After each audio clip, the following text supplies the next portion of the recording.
So we are going to start our question number 14 जिसमें हम क्या बनाने वाले हैं, एक एडजस्टमेंट एंट्री। तो चलिए देखते हैं। सो यहाँ पर हमारे पास क्या क्या गिवन है, that is A B C partners in profit sharing ratio कितना है 5:3:2।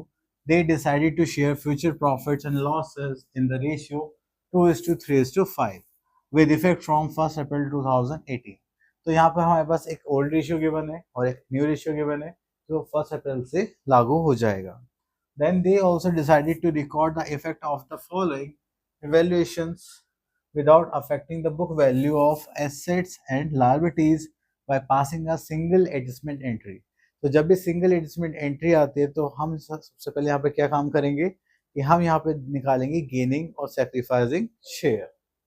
ठीक है, तो हमारे पास जो पार्टनर्स है वो कौन कौन है, A B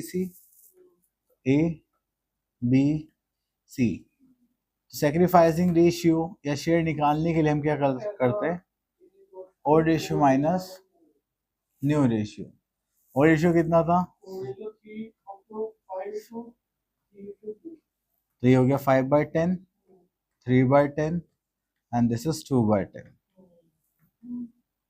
okay, new ratio कितना था 2:3:5 by 10 by 10 by 10। इनको माइनस करेंगे तो यहाँ पे कितना आ गया 3/10, ये तो हो गया 0 और ये हो गया -3/10। अब जो ए है वो क्या हो गया हमारा सैक्रिफाइजर और सी क्या हो गया हमारा गेनर। अब यहाँ पर जो टोटल अमाउंट आएगा हमारा net revaluation profit and loss का, उस टोटल अमाउंट को हम यहाँ पर यूज करेंगे। ठीक है, चलिए तो यहाँ पे मुझे बताइए लैंड एंड बिल्डिंग कितना था, इंक्रीज हुआ है डिक्रीज हुआ है, ये 5 लाख से 5,50,000 हो गया, 50,000 इंक्रीज हुआ तो हम क्या करेंगे प्लस 50,000। ठीक है, देन उसके बाद हमारे पास प्लांट एंड मशीनरी में 2,50,000 से कितना हो गया 2,40,000, तो ये माइनस हो गया। चलिए तो that is plant and machinery कितना -10,000। ठीक है, देन उसके बाद सन्ड्री क्रेडिटर्स 60 से कितने हो गए 55, कितने कम हो गए 5,000। तो क्रेडिटर्स कम हो गए तो हमें प्रॉफिट हुआ लॉस। ठीक है, तो इसमें हम क्या कर लेंगे प्लस 5,000।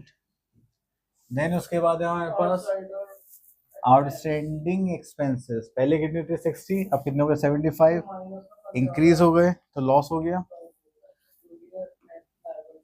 हाँ, तो यहाँ पे लिख देंगे आउटस्टैंडिंग एक्सपेंस कितना 15,000, हो गया माइनस। ओके, ये हो गया 50 में से 10 गए 40, 45, 40 एंड देन 30। तो यहाँ पर हमारे पास कितना आ गया प्लस 30,000। ठीक है, तो ये हो गया हमारा रिवैल्यूएशन प्रॉफिट। ओके, तो अब इस 30,000 को हम यहाँ पर एडजस्ट करेंगे। नहीं, ये तो ये था। चलिए, हमने टोटल निकाल लिया 30,000 आया। अब इस 30,000 का 3/10 शेयर कौन लेगा, ए।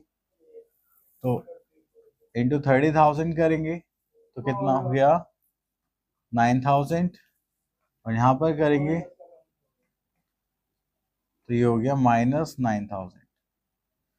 अब यहाँ पे हमें एडजस्टमेंट एंट्री बनानी है, तो सैक्रिफाइजर हम क्या करते हैं debit credit credit, gainer is always debited and sacrifice is always credited.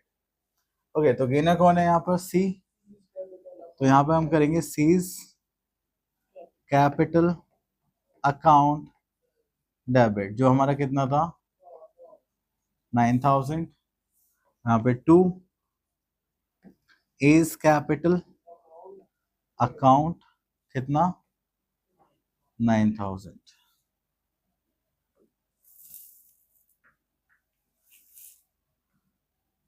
ठीक है, तो ये बन गई हमारी एडजस्टमेंट एंट्री। तो ये नरेशन तो लिखना आता होगा,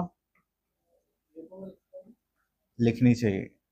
एडजस्टमेंट एंट्री ऑफ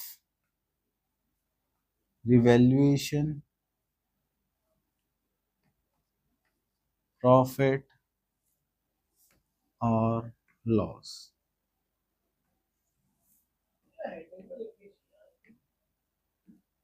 ठीक है,